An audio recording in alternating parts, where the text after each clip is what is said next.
आप सभी को एक बार फिर प्यार भरा नमस्कार। तो साथियों, आज का जो ये वीडियो है आपको बताना चाहेंगे कि पुत्र प्राप्ति को लेकर के है। और साथियों, आज के समय में एक सबसे बड़ी गंभीर समस्या बन के रह गई है ये लोगों के लिए। और ये जो पुत्र प्राप्ति का जो हम बना रहे हैं वीडियो आपके लिए, ये इसलिए बनाना पड़ रहा है हमको कि जो हमने पिछले वर्ष जो हमने वीडियो बनाई थी उसमें जो हमने उपाय बताए थे, उन उपायों को करके लोगों को बड़ा फ़ायदा हुआ और उनकी मनोकामनाएं पूर्ण हुई, उनको भी पुत्र की प्राप्ति हुई। और हमारे पास डोमेस्टिक और इंटरनेशनल, मतलब इंडिया से भी, एब्रॉड से भी, ओवरसीज से भी बहुत कॉल्स आई और जो हमसे मिल सकते थे वो आकर के मिले भी, सिर्फ इस बात के लिए कि वो धन्यवाद हमारा देने के लिए आए थे। हमने कहा भाई हमारा कोई धन्यवाद नहीं है, ये तो हमारे शास्त्रों से जो ज्ञान प्राप्त हुआ है वो हम बांट रहे हैं, उसका आप लोगों को लाभ मिल रहा है। तो इसमें हमारा कोई रोल नहीं है, हम तो एक तरीके से मीडियम हैं। तो साथियों, आप में से ही काफ़ी लोगों का हमसे ये अनुरोध था, आग्रह था कि हम इस पर दोबारा से वीडियो बनाएं, वर्ष 2024 के लिए बनाएं और कुछ नए और कुछ और सटीक और महत्वपूर्ण उपायों के साथ बनाएं। तो सबसे पहली बात तो प्रिय साथियों, हम आपको ये बताना चाहेंगे कि एक वीडियो हमारा तकरीबन 15 दिन पहले पब्लिश हो चुका है, संतान प्राप्ति योग। तो उस संतान प्राप्ति योग जो कि 2024 के लिए है, और वो संतान प्राप्ति योग किन किन राशियों के जातकों को संभव है उसकी चर्चा हमने उस वीडियो में की है, कर चुके हैं हम। तो ये अगर आपको देखना है कि किस किस राशि के जातकों का योग 2024 में संतान प्राप्ति का बन रहा है, तो उसके लिए आप हमारा वीडियो संतान प्राप्ति योग 2024 में जो है उसको आप देख सकते हैं। उससे ये जानकारी आप प्राप्त कर सकते हैं कि क्या आप भी वो भाग्यशाली महिला या पुरुष होंगे कि जिनको संतान प्राप्ति का योग बनेगा इस 2024 में राशि के अनुसार। लेकिन साथियों, हमने साथ में ये भी कहा है और आज भी इस बात को कह रहे हैं कि देखिए, योग बनता है तो बहुत अच्छी बात है, अगर नहीं भी बन रहा है जिन राशि के जातकों का, ये उपाय सबके लिए हैं। और जिनका योग पिछले वर्ष नहीं भी बन रहा था जिन राशियों के जातकों का, और उन्होंने हमारे बताए हुए उपायों को जब किया है तो उनको भी बड़े चमत्कारिक ढंग से रिजल्ट्स मिले जिसके लिए वो उम्मीद नहीं कर पा रहे थे। ये उनका कहना है हमसे, ऐसा वो हमसे बोलते हैं, कहे हैं, उन्होंने कहा है ऐसा। तो साथियों, आज के समय में क्या है कि बहुत लोग पुत्र प्राप्ति की भी इच्छा रखते हैं, और ये इच्छा ज़्यादा है लोगों में, क्योंकि इसके पीछे कुछ कारण भी हैं, कुछ लॉजिक्स भी हैं। क्योंकि उनके पुत्र या तो नहीं होता है, और पुत्र प्राप्ति के लिए लोग काफ़ी उपाय आदि भी करते हैं, जहाँ से भी जैसे भी जो भी पता लग जाए वो करते हैं। कोशिश उनकी रहती है कि भाई कुछ उपाय करने से बात बन जाए तो बहुत अच्छा है, और इसके लिए वे साधु बाबाओं तक भी अप्रोच करते हैं, और फिर टोना टोटका ऐसी चीज़ों का भी सहारा लिया करते हैं। हमारे समाज में ये भी एक बहुत बड़ी समस्या बन गई है कि यदि किसी के कोई संतान नहीं हो पाती है तो फिर समाज में ऐसे लोगों को अच्छी नज़रों से लोग नहीं देखते हैं। लोग उल्टे सीधे आरोप लगाने शुरू कर देते हैं, आरोप लगाने से भी पीछे नहीं हटते हैं। ये भी समाज की एक बुराई है। और तो साथियों, ऐसे भी लोग हैं जिनके कन्याएं ज़्यादा हो जाती हैं, एक या एक से अधिक, और उनका ऐसी इच्छा रहती है, वो ऐसा चाहते हैं कि भाई एक पुत्र की प्राप्ति भी यदि और हो जाए तो उनका एक कंप्लीट फैमिली बन जाएगा। साथ ही यदि पुत्र का जन्म हो जाए कन्याओं के उपरांत तो उनके वंश की वृद्धि भी होगी, वंश का नाम होगा। तो साथियों, आज हम आपको बताने वाले हैं वो महत्वपूर्ण और सटीक उपाय जिनके करने से पुत्र की प्राप्ति शीघ्र होगी। और ये उपाय ऐसे उपाय हैं कि इन उपायों को यदि बहुत विधि विधान के साथ, पूरे विधि विधान के साथ, पूरे शिद्दत के साथ, श्रद्धा के साथ किया जाए तो बहुत ही शीघ्र कामनाएं पूरी होती हैं।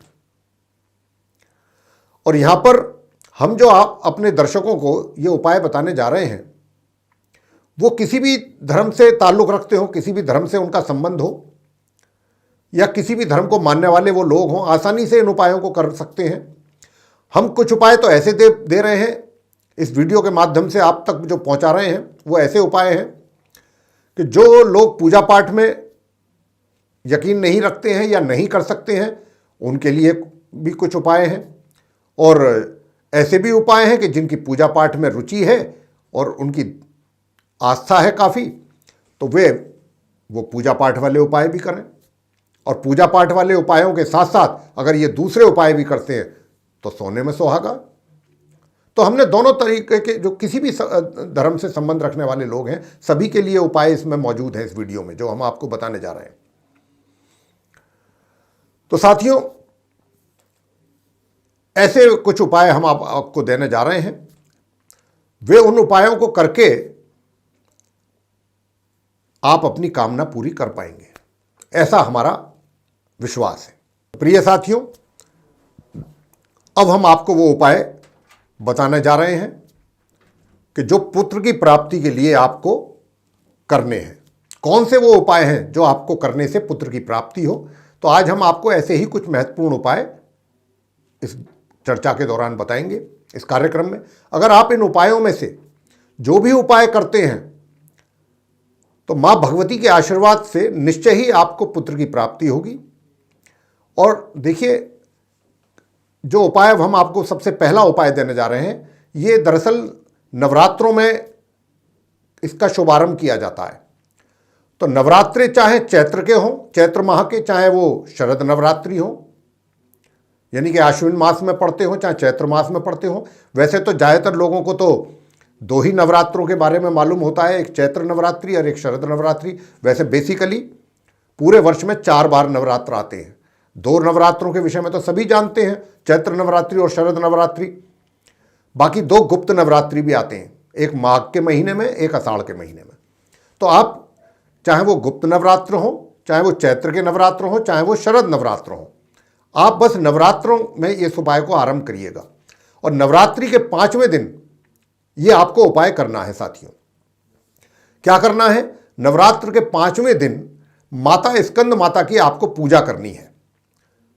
जो संतान सुख पाने की इच्छा से मां स्कंद माता की विधिवत ढंग से पूजा करते हैं, उनके घर जल्दी ही पुत्र के रूप में संतान की प्राप्ति होती है। उन दंपत्ति को, उनको भी पुत्र प्राप्ति का सौभाग्य प्राप्त होता है माता के आशीर्वाद से। विधि क्या है?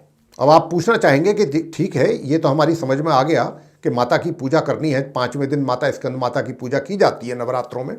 तो वो किस विधि से, उसका विधि क्या है, वो हम आपको बता रहे हैं।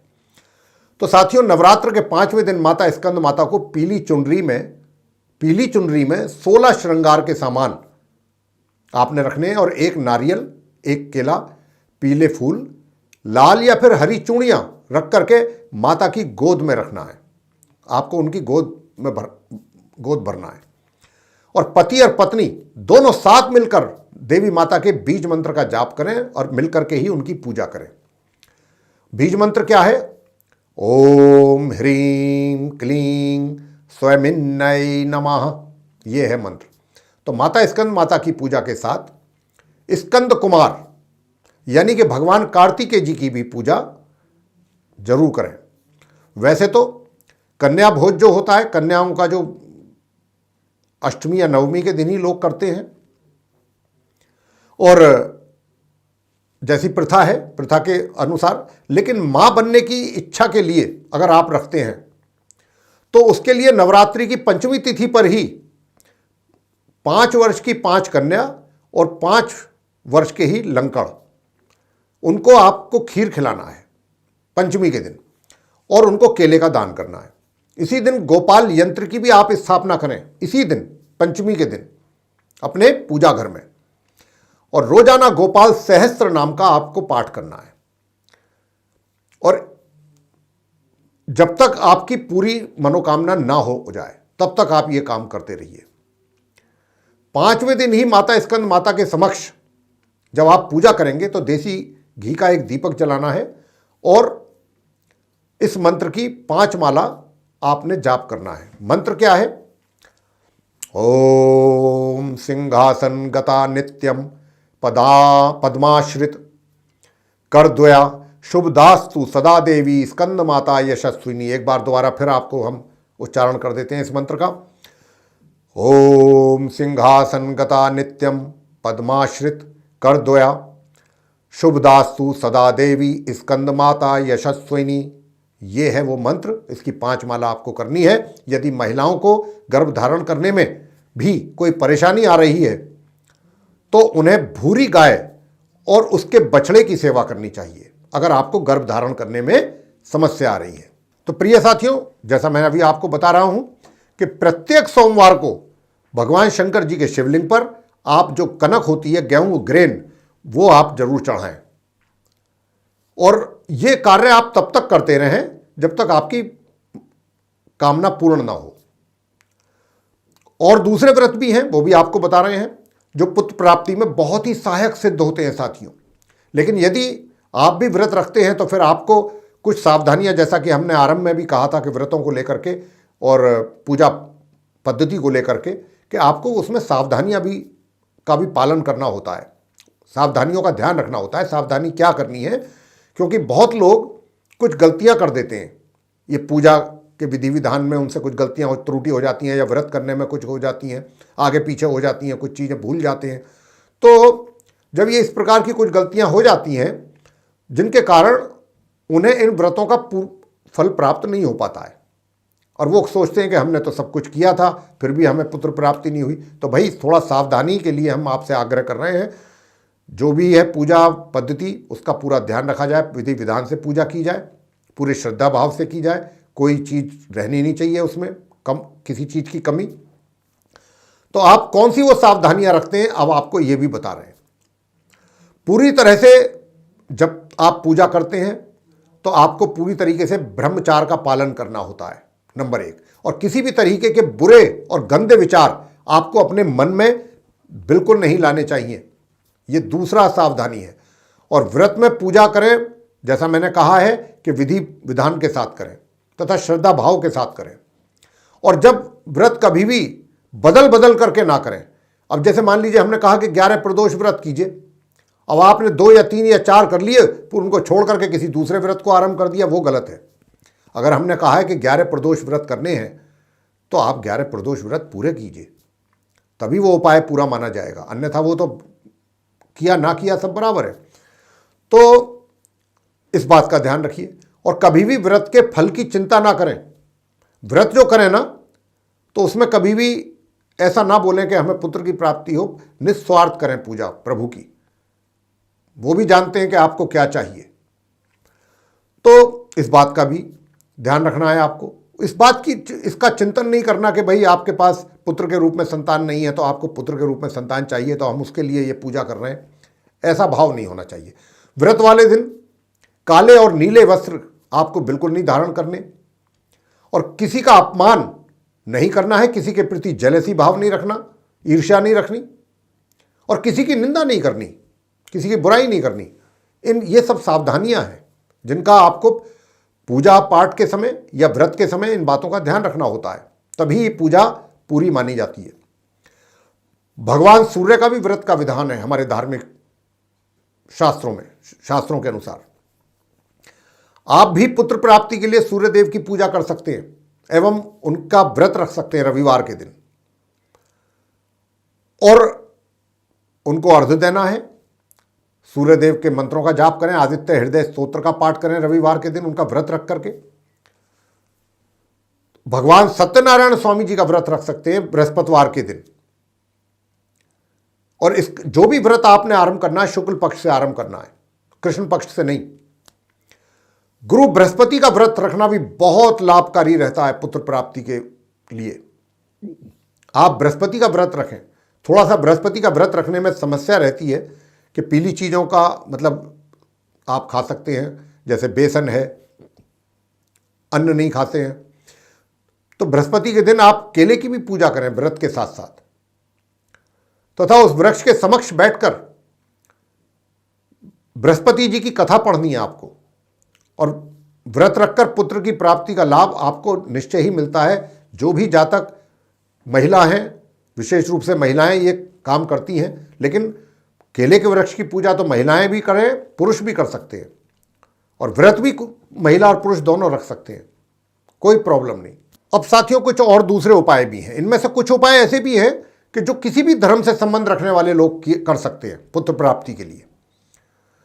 सबसे पहला है कि आप फिरोजा रत्न धारण कर सकते हैं, महिला हो या पुरुष हो। दूसरा है कि शुक्रवार के दिन शुक्राचार्य जी की पूजा करें तथा उनके मंत्रों का भी आप जप करें। उनके लघु मंत्र का जप कर सकते हैं, 3 माला 5 माला, ओम शू शुक्राय नमः। और तीसरा उपाय आपको बता रहे हैं कि आपको सूरजमुखी के बीजों का सेवन करना चाहिए अगर आप पुत्र की प्राप्ति चाहते हैं। और पुरुषों के लिए क्या सावधानी है? पुरुषों के लिए यह है कि जब भी आप ये चाहते हैं कि हमें पुत्र की प्राप्ति हो और उसके लिए आप प्रयत्न करते हैं, प्रयत्नशील रहते हैं, तो आप ऐसे में प्रयत्न करने से 6 महीने पहले से ही दूध से बनी चीजों का सेवन आरंभ कर दीजिए।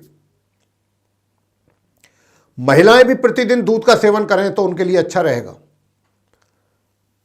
आगे दूसरा उपाय है कि आप अश्वगंधा का भी सेवन जरूर करें। दूसरा एक और उपाय है महिलाओं के